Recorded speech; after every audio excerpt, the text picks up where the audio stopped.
Video में आगे बढ़ने से पहले एक रिक्वेस्ट है, ये हमारे और भी दो चैनल है, इन दोनों का लिंक आपको इस वीडियो के डिस्क्रिप्शन में मिल जाएगा। प्लीज़ ये दोनों चैनल भी सब्सक्राइब कर लेना। यहाँ पर भी डेली मैं आप लोगों के लिए शेयर बाज़ार से कनेक्टेड वीडियो पोस्ट करता रहता हूँ।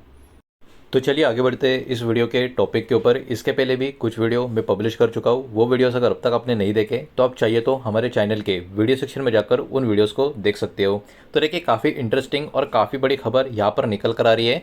मिडल ईस्ट से लेके इंडिया तक डीप वाटर पाइपलाइन का एक बहुत ही बड़ा रिपोर्ट यहाँ पर निकल कर आ रहा है। आई थिंक ऊपर का जो हेडिंग है ये पढ़ के आपको समझ में आ चुका, समुंदर के अंदर से एक्चुअली यहाँ पर पाइपलाइन की बात की जा रही है। लेकिन ये प्रॉपर लोकेशन कौन सा किधर तक रहेगा, इसके बारे में भी कुछ कुछ डेटा निकल कर आ चुका है, वो ज़रा यहाँ पर हम समझने की कोशिश करेंगे।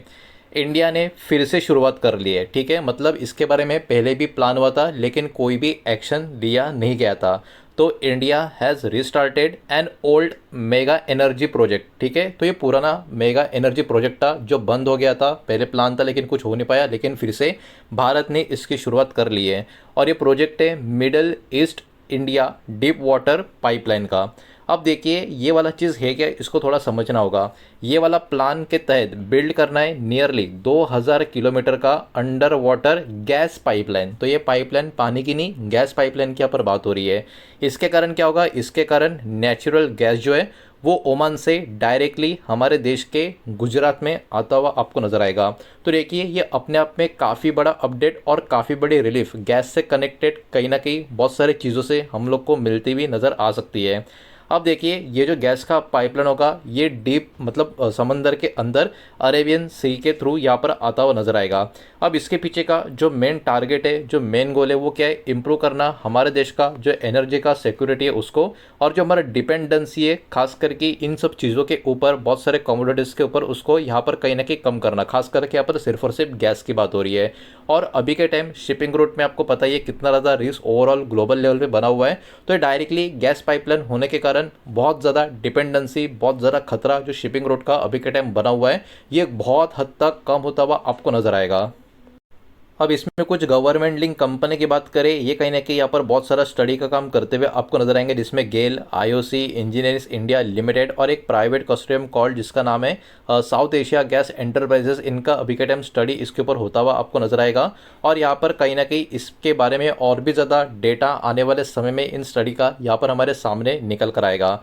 लेकिन देखिए, ये वाला प्रोजेक्ट इतना महत्वपूर्ण क्यों होगा, ये बात भी आपको यहाँ पर समझनी होगी। अभी के टाइम क्या हो रहा है, बहुत ही बड़ा हिस्सा हमारा इंडिया का जो एनर्जी का है वो इंपोर्ट्स के द्वारा आता हुआ आपको नजर आएगा, और वो भी कहाँ से, स्ट्रेट ऑफ हॉर्मुज से।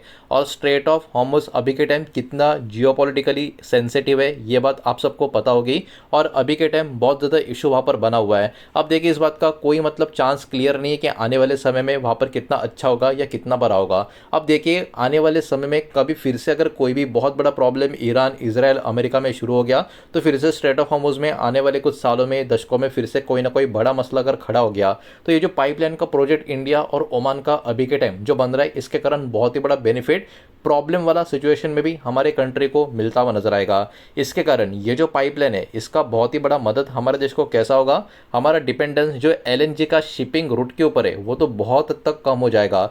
साथ ही साथ लॉन्ग टर्म का स्टेबल गैस का सप्लाई भी हमारे कंट्री में मिलता रहेगा, एनर्जी का सिक्योरिटी भी हमारा इंप्रूव होगा, और जो खतरा है ग्लोबल टेंशन का उसमें भी काफ़ी भारी मात्रा में कटौती आते हुए हमको नजर आएगी। साथ ही साथ जो फ्यूचर गैस का इंफ्रास्ट्रक्चर है हमारे कंट्री के लिए, उसको भी इस पर्टिकुलर स्टेप से, प्रोजेक्ट से काफ़ी बड़ी मजबूती मिलती भी हमको नजर आएगी। तो ये कहीं ना कहीं एक लॉन्ग टर्म का इंफ्रा और एनर्जी का स्ट्रेटजी हमारे कंट्री का ओमान के साथ अभी के टाइम यहाँ पर बना हुआ है, जिसके ऊपर काफ़ी सालों पहले काम, मतलब एक प्लान तो किया था लेकिन कुछ काम नहीं हो पाया, लेकिन अभी इंडिया ने इसको फिर से रिस्टार्ट कर दिया है। अब देखिए, यहाँ पर बहुत बड़े बड़े इंजीनियरिंग के चैलेंज भी आपको देखने को मिल सकते हैं, बिकॉज ये वाला जो प्रोजेक्ट है टेक्निकली बहुत ज़्यादा डिफिकल्ट होने वाला है। बिकॉज यहाँ पर जो मेन चैलेंज है वो क्या है, पाइपलाइन का, जो ऑपरेट करेगी 3000 मीटर कहाँ पर, अंडर वाटर डेप्थ में। और यहाँ पर अरेबियन सी की बात हो रही है, किसी नॉर्मल तालाब की बात नहीं हो रही है। इस बात को भी यहाँ पर आपको समझना होगा। इसका मतलब क्या होगा, इसका मतलब यहाँ पर जो वाटर का प्रेशर होगा वो नॉर्मल नहीं होगा, बहुत ज़्यादा हाई, इवन एक्सट्रीमली हाई आपको देखने को मिलेगा। इंस्टॉलेशन प्रोसेस जो होगा वो बहुत ज़्यादा कॉम्प्लेक्स भरा हुआ आपको नजर आएगा। साथ ही साथ इसका मेंटेनेंस, इसका रिपेयरिंग जो भी होगा, इसमें भी बहुत सारी डिफिकल्टी फेस होती हुई नजर आएगी। यहाँ पर पर बहुत ज़्यादा हाई इंजीनियरिंग स्टैंडर्ड्स का रिक्वायरमेंट रहेगा। तो ये प्रोजेक्ट जितना सुनने में, देखने में, समझने में आसान लग रहा है, ये रियलिटी में उतना ही मुश्किल होगा इसको बनाने में, इसको आगे लेकर चलने में और मेंटेनेंस के लिए भी।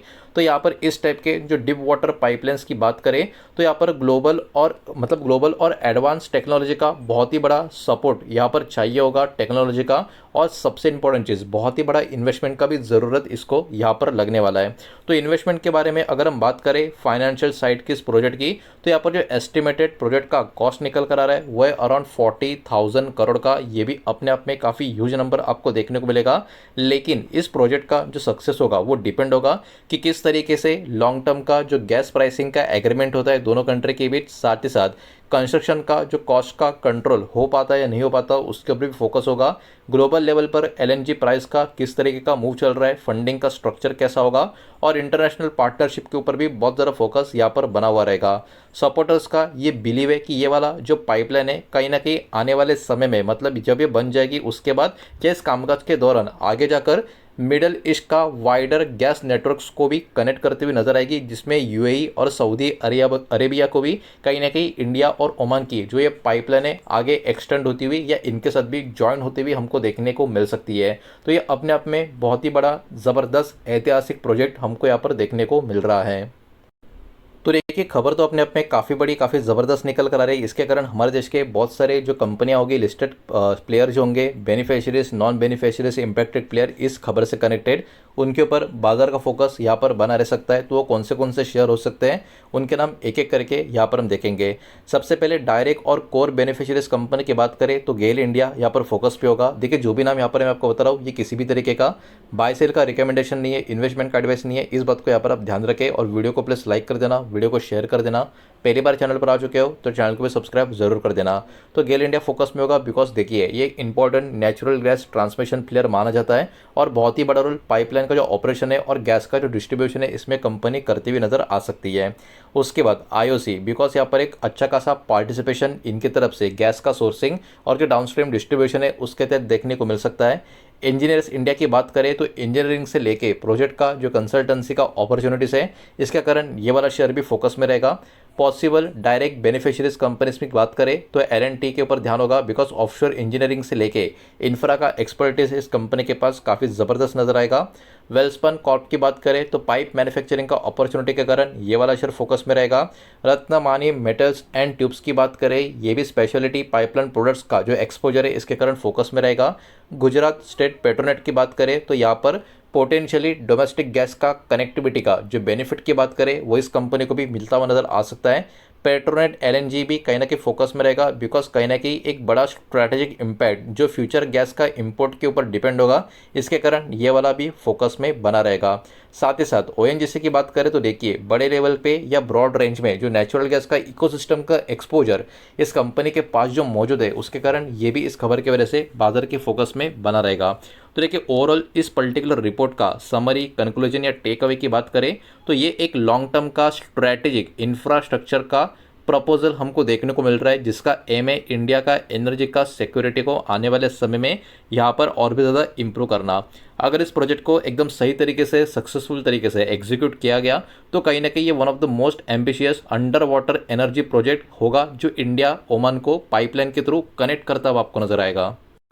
लेकिन देखिए, वही बात है जो हमने इस रिपोर्ट के माध्यम से देखा भी कि इस प्रोजेक्ट में बहुत सारे मेजर टेक्निकल, फाइनेंशियल, रेगुलेटरी के और जियोपॉलिटिकल चैलेंजेस भी बहुत सारे देखने को मिलेंगे एग्जीक्यूशन स्टार्ट करने से पहले। तो ये सारी चीज़ें किस तरीके से आने वाले सालों में देखने को मिलती है, इसके ऊपर कहीं ना कहीं पूरा का पूरा बाजार का फोकस बना रह सकता है। तो ये पर्टिकुलर डेटा इस वीडियो के माध्यम से आपके सामने प्रेजेंट करना था। जो भी डेटा मैंने आपके सामने प्रेजेंट किया है सब कुछ एजुकेशनल और इन्फॉर्मेशनल पर्पस के हिसाब से, किसी भी तरीके का इन्वेस्टमेंट का एडवाइस या स्टॉक का रिकमेंडेशन मैंने आपको दिया नहीं है, ना ही मैं आपको दे रहा हूँ। ये बात भी यहाँ पर आप ध्यान में रखें। उम्मीद करता हूँ वीडियो समझ आया होगा, पसंद आया होगा तो वीडियो को लाइक करें, दोस्तों शेयर करें। पहली बार चैनल पर आ चुके हो तो सब्सक्राइब भी कर देना और कोई भी स्टॉक में निवेश करने से पहले खुद की स्टडी रिसर्च जरूर करें, फाइनेंशियल एडवाइजर की सलाह जरूर ले। मिलते हैं नेक्स्ट वीडियो में, धन्यवाद।